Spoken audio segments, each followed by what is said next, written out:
Bonjour, je suis le pasteur Nangwa Marie-Louise depuis Douala au Cameroun. Bienvenue sur Maîtriser le droit spirituel, l'émission éducative qui, comme son nom l'indique, entend mettre à votre disposition des connaissances sur une notion qui de prime abord vous semble sans aucun doute abstraite et peut-être nouvelle. La première leçon de ce cours de formation a pour titre Introduction au droit spirituel. Elle sera déclinée en 4 parties et consistera à apporter des réponses aux questions suivantes. Quel est le problème que ce cours veut résoudre? Quelles sont les solutions déployées actuellement par l'Église pour résoudre ce problème? Qu'est-ce que le droit spirituel? Quel sera le support de ce cours sur le droit spirituel? À qui s'adresse ce cours? Quel est l'objectif ou l'utilité de ce cours? En quoi la solution présentée dans ce cours est plus efficiente que les autres? Quelle sera la fréquence de ce cours sur le droit spirituel? Et qui est le présentateur de ce cours? Sans plus tarder, je vais répondre à la première question. Il s'agit de vous dire quel est le problème que ce cours entend résoudre. Eh bien, la raison d'être de ce cours est de vous présenter une solution plus efficiente à la problématique du non-accomplissement des promesses de Dieu dans la vie des chrétiens. En effet, il m'a été donné de constater que beaucoup de sujets de prière des chrétiens ne sont pas exaucés. Combien de chrétiens sérieux vont de séance de délivrance en séance de délivrance sans avoir jamais obtenu une solution durable? Je tiens à préciser que j'appelle chrétien toute personne qui, quelle que soit la congrégation religieuse à laquelle elle appartient, reconnaît Jésus-Christ comme son Seigneur et Sauveur.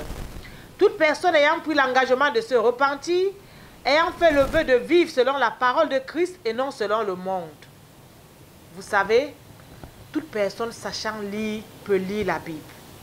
La différence entre cette personne et un chrétien est que, parce que ce dernier la lit avec foi, la parole de Dieu est vivante et devrait produire des effets. Pour le chrétien véritable, les promesses de Dieu doivent s'accomplir. Les promesses de Dieu sont un ensemble de bienfaits, d'avantages, de faveurs que Dieu a préparées pour ses enfants, pour ceux qui lui font confiance. Elles incluent la protection, la bénédiction du travail des mains, la guérison, la longévité, l'élévation. Parce qu'elles ont trait à notre bien-être physique, spirituel et matériel, la plupart des chrétiens ont connaissance de l'existence de ces promesses de Dieu. Ces dernières sont d'ailleurs à la base de nombreuses conversions. En effet, beaucoup ont accepté Jésus-Christ comme Seigneur et Sauveur de leur vie uniquement à cause de ces promesses.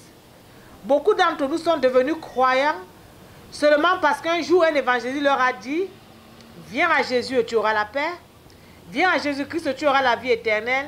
Viens à Jésus-Christ et tu seras guéri. » Les versets bibliques relatifs aux promesses de Dieu sont d'ailleurs parmi les plus connus. Ces promesses ont d'abord été faites à Abraham, mais sont aussi valables pour tous les chrétiens. En effet, il est écrit dans Galates 3 au verset 16, « Or les promesses ont été faites à Abraham et à sa postérité. » Au verset 7 du même chapitre 3 du livre de Galates, nous apprenons que ce sont ceux qui ont la foi qui sont fils d'Abraham. Nous tous chrétiens, qui avons donc en commun la foi en Jésus-Christ, nous sommes la postérité d'Abraham, donc nous sommes héritiers des promesses de Dieu. Dans ce monde dans lequel la vie devient chaque jour plus difficile, les défis à relever plus énormes, savoir qu'en tant que chrétien, on peut compter sur ces ressources que constituent les promesses du Dieu Tout-Puissant est un atout ou un avantage que nul ne saurait rejeter ou bouder. Ainsi, le chrétien est un privilégié qui devrait affronter la vie plus facilement que le non-chrétien. Seulement, comme je l'ai dit au début, très peu de chrétiens jouissent réellement de ces privilèges, très peu jouissent pleinement de leur héritage. Certains me poseront la question de savoir sur quoi je me base pour faire de telles déclarations. Certains me rétorqueront que pour eux, ils n'ont aucun problème. À cela, je répondrai ceci. Regardez autour de vous. Intéressez-vous aux situations de vos frères dans la foi, de vos ministères. Voyez-vous véritablement toutes les promesses de Dieu s'accomplir dans leur vie? Parcourons ensemble quelques-unes de ces promesses. Dieu nous a par exemple promis la victoire sur le péché. Et nous pouvons lire dans le livre d'Ézéchiel 36 au verset 27. « Je mettrai mon esprit en vous et je ferai en sorte que vous suiviez mes ordonnances et que vous observiez et pratiquiez mes lois. » Comment comprendre que bien qu'ayant reçu l'esprit d'adoption, tant de chrétiens aient du mal à mener une vie de sanctification? Dans ce verset, Dieu promet aux chrétiens une marche victorieuse face au péché. Combien expérimentent cela? Regardons une deuxième promesse. Dieu nous a promis la sécurité. Selon qu'il est écrit dans Deutéronome 28 au verset 7, « L'Éternel te donnera la victoire sur tes ennemis qui se lèveront contre toi.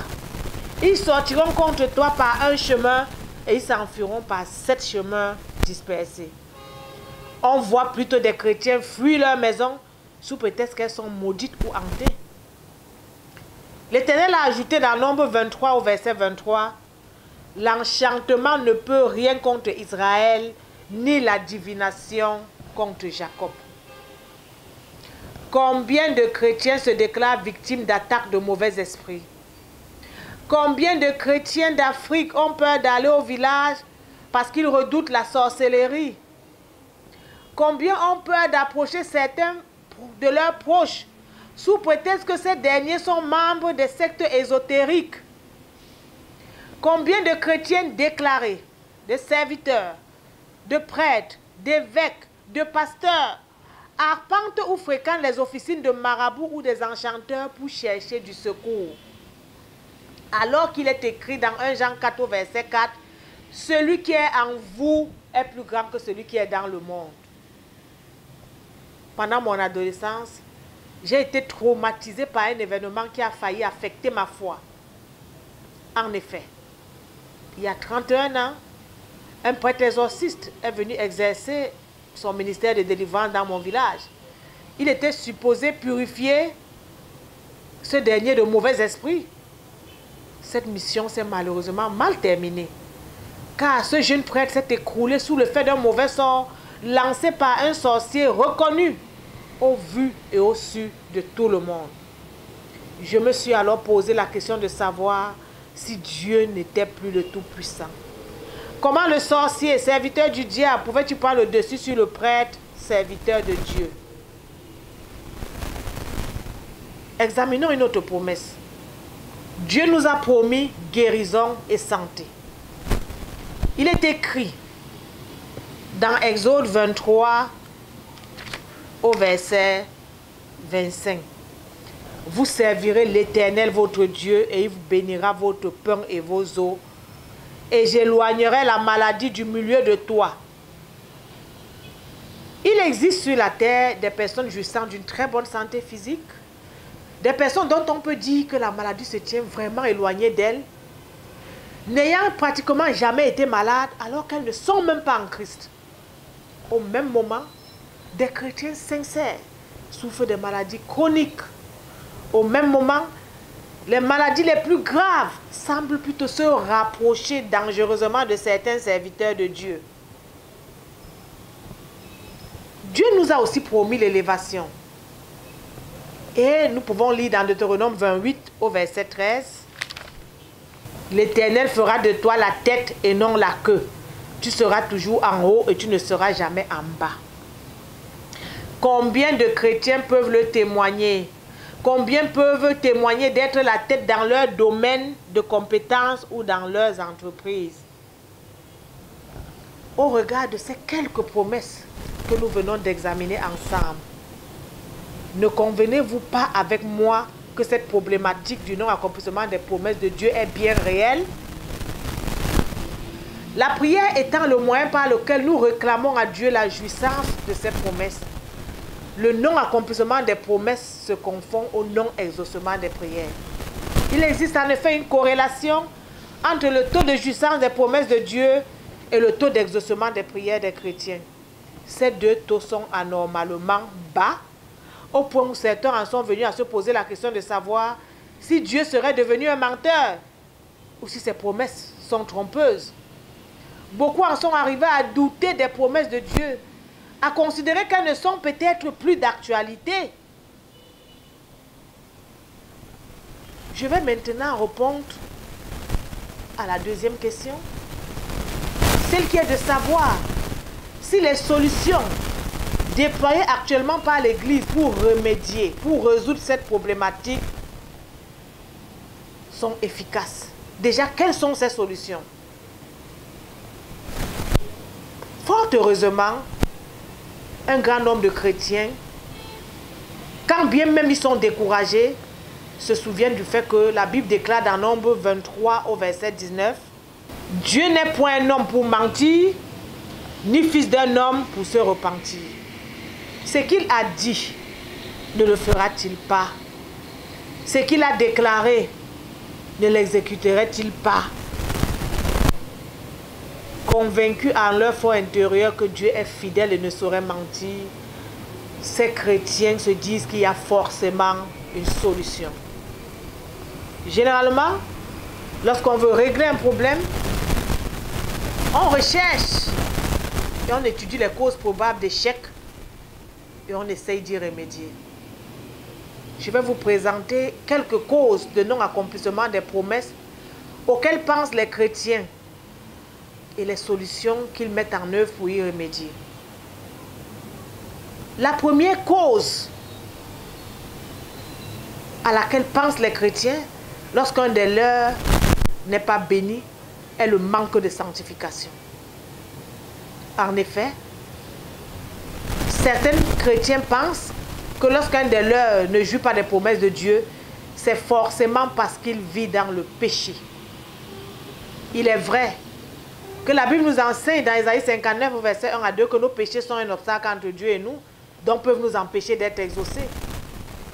Et pour remédier à cette cause, à ce problème, les églises sérieuses dénoncent le péché et prêchent le message de la croix. Mais que dire lorsque le chrétien qui n'est pas béni vit réellement dans la sanctification? Rappelons-nous le cas de Job et ses malheurs. En effet, alors que Dieu a promis bénir le travail des mains de ses enfants et éloigner la maladie de ces derniers, Job perdit ses biens et fut atteint d'une maladie de la peau. Ses amis estimaient qu'il était forcément dans le péché, alors que Dieu lui-même l'avait présenté comme un homme intègre et juste. L'histoire de Job n'est-elle pas là pour attester que le péché ne peut pas tout expliquer? La deuxième cause que les chrétiens identifient pour justifier, pour expliquer le non-accomplissement des promesses de Dieu est le manque de foi. C'est vrai qu'il est écrit que sans la foi, il est impossible d'être agréable à Dieu. Mais on ne peut pas tout ramener à la foi. Par exemple, lorsqu'un pasteur annonce l'évangile à d'autres et fait d'eux des disciples de Christ, prie sur les malades et ces derniers guérissent, mais échoue à voir les promesses de Dieu s'accomplir dans certains aspects, dans certains segments de sa propre vie, est-ce parce qu'il manque de foi? Dire à un chrétien qui a 30 ans, 40 ans de foi et qui sert fidèlement Dieu qu'il n'a pas de foi est une insulte. La troisième cause de non-exaucement des prières auxquelles les chrétiens pensent est le manque de pardon. Certes, le manque de pardon constitue un blocage. En effet, tel que je l'ai dit tout à l'heure, les péchés de l'homme sont un obstacle entre Dieu et lui. La Bible nous enseigne que nous sommes tous des pécheurs. Et la seule solution pour que nos prières parviennent à Dieu est de confesser nos péchés et de réclamer la purification par le sang de Jésus. Sans pardon de péché, aucune de nos prières ne peut parvenir à Dieu. Donc aucune réclamation de l'accomplissement des promesses de Dieu dans nos vies ne peut aboutir. Jésus lui-même a dit dans Marc 11, versets 25 à 26, « Lorsque vous êtes debout, faisant votre prière, si vous vous souvenez que vous avez quelque chose contre quelqu'un, pardonnez, afin que votre Père qui est dans les cieux vous pardonne aussi. Si vous ne pardonnez pas ceux qui vous ont offensé, votre Père dans les cieux ne vous pardonnera pas non plus vos offenses. Or, ainsi, celui qui refuse de pardonner les offenses bloque lui-même l'accès de ses prières auprès de Dieu, s'oppose lui-même à l'accomplissement des promesses de Dieu dans sa vie. La solution préconisée dans ce cas par l'Église est l'exhortation à pardonner les offenses. Cependant, on ne peut pas tout ramener au problème de manque de pardon. La quatrième cause de non-accomplissement des promesses de Dieu, évoquée, considérée par les chrétiens, est le manque de puissance. Beaucoup de chrétiens en effet pensent qu'il suffit de rencontrer un homme de Dieu puissamment oint, d'être béni par ce dernier et le tour est joué. Ils s'appuient sur des versets tels que 1 Corinthiens 4, verset 20, qui dit « Car le royaume de Dieu ne consiste pas en parole, mais en puissance. » En guise de solution à cette cause d'échec, beaucoup de chrétiens choisissent de courir après des serviteurs de Dieu puissants. Ils vont de serviteurs de Dieu supposés puissants en serviteurs de Dieu supposés puissants. Ceci conduit à ce que moi j'ai choisi d'appeler le phénomène de nomadisme spirituel. Un nomade dans la vie physique est une personne qui n'a pas de domicile fixe, qui se déplace de manière continuelle. De la même façon, on trouve aujourd'hui dans le corps de Christ des chrétiens qui n'ont pas de demeure spirituelle fixe à cause du problème de l'accomplissement du non-accomplissement des promesses de Dieu. Certains se retrouvent comme frappés d'une malédiction à l'errance. On voit des chrétiens aller de lieu de culte en lieu de culte. On voit certains ici au Cameroun où moi je vis, animés sans doute par le souci de combiner les puissances, fréquenter parfois le même jour, le même dimanche, 3 lieux de culte différents. Certains ont tellement soif de puissance qu'ils se disent, à défaut de pouvoir rester en permanence à côté d'un homme de Dieu puissamment oint, si je peux avoir en permanence à mes côtés un objet béni par celui-là, alors mon problème sera réglé. Résultat, ils ont sur eux en permanence des objets supposés bénis, des objets tels que des bracelets, des mouchoirs et même parfois des morceaux de cailloux, des photos. Certains chrétiens se retrouvent avec 4 bracelets bénis par 4 hommes de Dieu différents au même moment. Ils collectionnent carrément de tels objets. La 5e cause considérée par les chrétiens pour expliquer le non-accomplissement des promesses de Dieu, la cause la plus en vue à l'heure actuelle est le manque de prophétie ou de révélation. Elle est vraiment à la mode. Beaucoup se disent, s'ils peuvent recevoir une parole spécifique de Dieu, alors leur problème sera résolu. Solution, résultat, ils vont de prophète en prophète. Ils courent après les prophètes, ils courent après les révélations. Le 6e motif évoqué par les chrétiens pour justifier le non-accomplissement est le fait que ce qui leur arrive soit la volonté de Dieu. Alors tout ce qui peut leur arriver en bien ou en mal, c'est la volonté de Dieu. Mais Je tiens à rappeler à ceux-là qu'il est écrit que Dieu est bon et bienfaisant. Lorsque Dieu a refusé d'exaucer Moïse, il le lui a signifié. Quand Dieu n'a pas voulu guérir Paul de son échat dans la chair, il le lui a signifié, il lui a donné une réponse. C'était une astuce pour maintenir Paul dans l'humilité, pour empêcher que l'orgueil ne le détruise. C'était par amour pour Paul, pour éviter que ce dernier ne perde son âme. Mais prenons le cas d'un couple de chrétiens. L'un est régulièrement malade au point de ne pas pouvoir travailler. L'autre ne trouve aucun emploi, échoue dans toute activité qui peut mener, au point où ils ne peuvent ni payer le loyer de leur maison, encore me nourrir leurs enfants, ni envoyer ces derniers à l'école. Est-ce la volonté de Dieu? Le Dieu qui ne prend point plaisir au mal serait-il responsable d'une telle situation? Je ne pense pas. Le 7e motif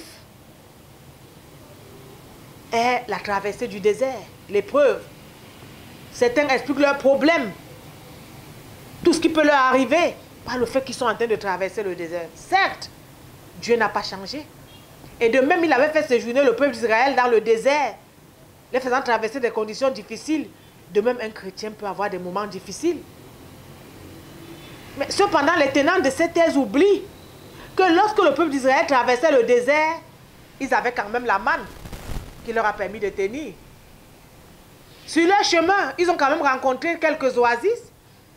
Les oasis sont ces temps d'accalmie, ces petits moments de rafraîchissement dans une période difficile.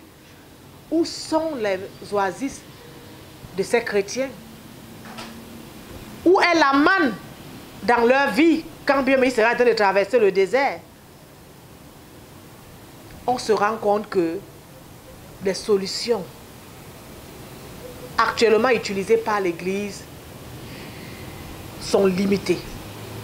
En effet, ceux qui ont pris l'option de courir après les hommes de Dieu puissants, ou alors après les objets bénis par ces derniers, n'arrêtent pas de le faire. 10 ans, 15 ans après, ils continuent à courir. De même, ceux qui courent après les prophéties n'arrêtent pas de le faire. Ils sont arrivés dans des lieux de culte. On les a appelés par leur nom avant même qu'ils se soient présentés. On leur a même révélé des événements cachés de leur vie passée. Mais leur situation n'a pas changé.